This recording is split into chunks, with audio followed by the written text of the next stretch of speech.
يسعى في الشطر الثاني من البطولة في السير على نفس النهج التناسقي والظهور بشكل جيد، وأول ظهور سيكون أمام مغرب أتلتيك تطوان الأحد المقبل. من مركب الرجاء نتابع روبورتاج لنزهة السعيدي وصلاح بدري.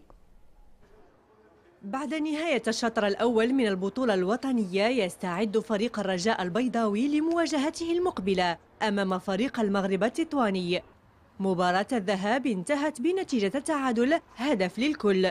لاعبو الفريق الأخضر بقيادة المدرب جوزيه روماو عازمون على تحقيق نتيجة إيجابية والتغلب على كل التحديات. Chez nous, à l'extérieur, on le sait que les équipes viennent avec une volonté énorme.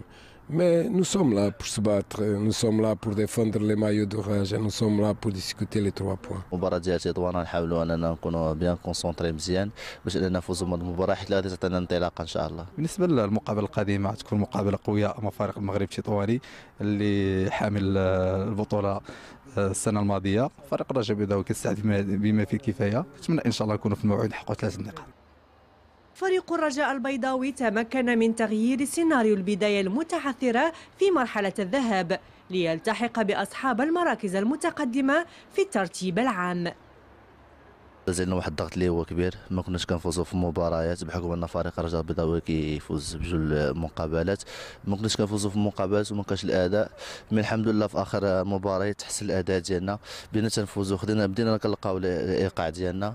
الحمد لله اننا حاولنا اننا نستافدوا من هذوك المباريات اللي اننا هزمنا منهم استغليناهم في الاخر وبقينا في واحد المراتب اللي هي متقدمه، ما كانش واحد الفرق ما بينهم الفرق الاولى. البدايه ديالنا ما كانتش بدايه جيده، كانت متعثره بهذا الشيء، ولكن بعد المجيء خوسي روما اللي غير عده اشياء داخل التركيبه البشريه، الحمد لله الصحوه ديالنا كانت كبيره في الدورات الاخيره، والحمد لله عطينا صوره جيده لفريق الرجاء البيضاوي. Maintenant on regarde le deuxième tour avec l'espoir des grandes équipes, avec la détermination et aussi avec une rage de jouer le deuxième tour pour faire un bon travail et discuter jusqu'à la fin le titre.